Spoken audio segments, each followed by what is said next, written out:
Yes, what's up Kigali, what's up everyone, nizere ko mumeze neza. Aracyari biya YouTube 15 ntibisanzwe aka Professor Cyucyu Eric Stonti the Superboy, isamba ntibagwa intari tatso bwiza umwe utagira inenge no ku cyumweru nyenkora ko peti ya push nza yaperi gupopoza ama equipe iti za peti bayitopa mu matsinda. Umwe mu ba influencer bambara neza hano mu Rwanda by'umwihariko outfit inkweto ngira ngo murimo murayibona. Urumva iyi ni yanku udashobora kwambara, udashobora kwigondera, udatunze byiburi gice cya miliyoni mu mufuka wawe, udafite akawa ani M kuri momo yawe cyangwa kuri Airtel Money. Nizere ko mumeze neza rero. Tokeye muri ya gahunda yacu bita mbaza nkubaze. Icyo ni kiganiro nazaniye buri munyarwanda wese. Buri munyarwanda wese sinzi nimba kamera idahengetse ariko niko hari ukuntu bimeze gutyo. Urumva ni kiganiro nazaniye buri munyarwanda wese ukunda ibya biyayu, ukunda ibya Professor Cyucyu, ukunda ibya Derike nk'ibisanzwe. Navuze ngo twajya twegera bamwe mu bantu bari mu mujyi wa Kigali bagiye batandukanye n'abari hirya yaho, yaba abasirimu, abatari abasirimu, abasanzwe, abasaza, abakecuru, abana, tubabaze muri mbaza nkubaze. Ndagira ngo nkubwire ngo rero nimba uzi gukunda ibintu byanjye, ushyikiye biyayo tufite, ukeneye ko itera imbere, ukeneye ko nanjye ubwanjye nzamuka nkava kuri rwa rwego rumwe nkagera ku rundi, ndagusabye kanda subscribe, like ndetse ukomantinge ku kintu wifuza ko twajya dukora, ukomantinge ku muntu ushaka ko twajya tubaza, ukomantinge ku kintu ushaka ko twajya tubaza abantu by'umwihariko we wifuza ku giti cyawe. Nandi ndagira nkubwira ati rero ndahari nka biyayo, ndahari nka Professor Cyucyu, ndahari nka munyamakuru umwe rukumbi hano mu Rwanda wize neza kugeza ubwo igifaransa kimunani nako igifaransa nabwo ndagishobora, kugeza ubwo amakana nira ndavuga ati kamenya shyize hasi, ariko ibintu bya journalist ngiteho cyane. Naba narabyize cyangwa ntarabyize, icyo dupfa no kubona ko mbikora neza. Ndagira nkubwire ngo rero nawe rero aho uri hose usabye ko ugomba gushyigikira. Mu minsi ishize cyangwa se itambutse mwarabyumvishe cyane uwitwa Niyo Bosco yaciye agahigo. Arabyumvishe mwese, abanyarwanda bose barabizi, ni umwe mu basore baciye agahigo. Aravuga ati mvuye mu Ngarama Kirambi, babamenya ishoti, baroki ishoti, bano bantu ba Irene ishoti, ba Philipita ishoti, bose abatera ishoti. Aravuga ngo bari kunyongorera ko sindi kubyumva bivuge cyane mbyumve nta kibazo. Tukuwote ariko urani dadi w'abadadi, urani papa wanjye we ntabwo nyamva kumuvuga ahubwo wese urani watwibarutse base buri koko ishoti mana yanjye. Ako industry irakenye pe kubijyanye n'abasore banze gushaka, kandi abo bose banze gushaka bafite kitwa inote, amafaranga babuze n'icyo bamaze, ariko kubera inda n'umururumba n'umujinya baracyavuga ati ese nyashatsemo umugore ejo akavuga ngo dukore divorce, agatwara kimwe cya kabiri ngasanga kimwe cya kabiri n'abansubiye inyuma. Ariko papa saba ndumva ko mu minsi iri imbere na Tukuwote bari buze kudutama abageni, tukuterembwe ku mwaka 2026 bizarangira yarashatse. Ariko byanze bikunze wasanga nyine bizakomeza kubejo, ejo ntihajya hagera, reka tubyizera. So yawe mwarabyumvishe rero uwitwa Niyo Bosco yavuze ati reka nturi cyana hasi. Aravuga ati nanjye nkivimvira amenye icyo mwandushije mwebwe mwabikoze mbere.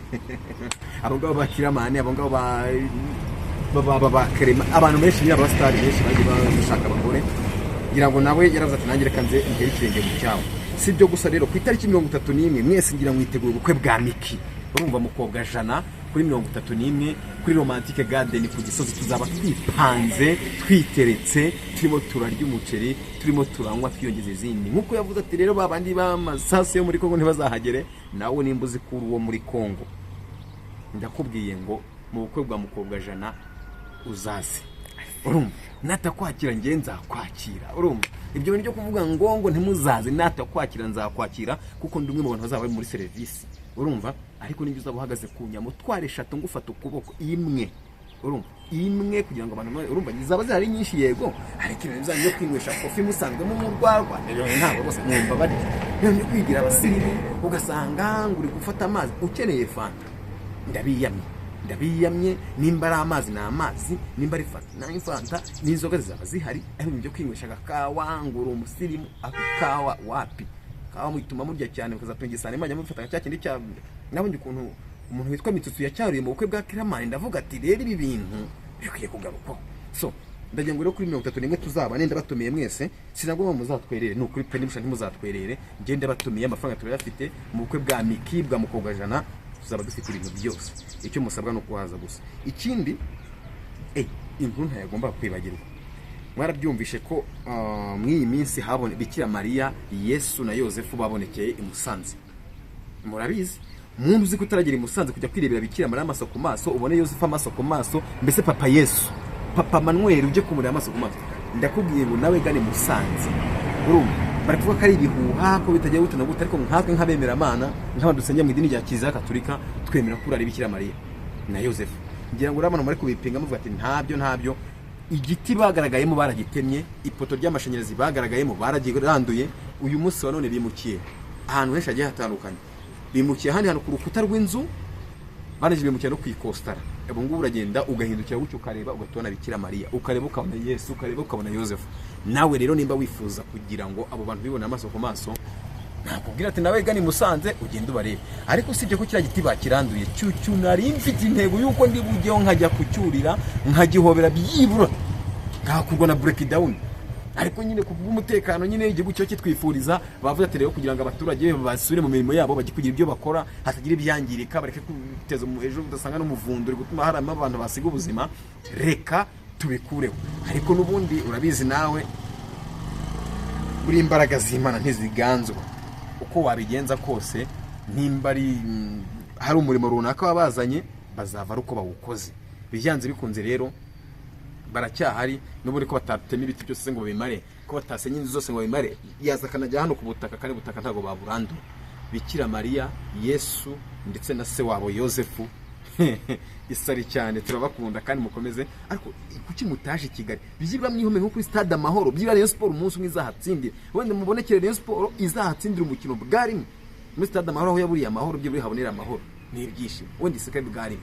Ndagira ngo rero nani w'umufana wa Rayon Sport, komeza ubereho mu kwihangana, gutsindwa bibaho. Urumva gusa intego ya APR ifite nuko ngo izatsinda ikipe ya Rayon Sport, kugeza uwitwa umufana wese wa Rayon Sport yihakanye agasezera ku mufana Rayon Sport akajya kurahira muri APR. Ubwo rero niba udafana Gasogi ukwahera imwe, ndakubwiye ngo rero umufana wa Rayon Sport kugira ngo ujye muri APR, fata inzira wiyizire mu ikipe imwe rukumbi urubambye ingwe. Urumva wiyizire muri Gasogi, tukwimike, tuguhereze idarapo nawe rimanike. So ndabakunda cyane rero, ngende Professor Cyucyo nk'ibisanzwe, kuri kamera ari umukobwa mwiza witwa Vanessa. Ciao ciao.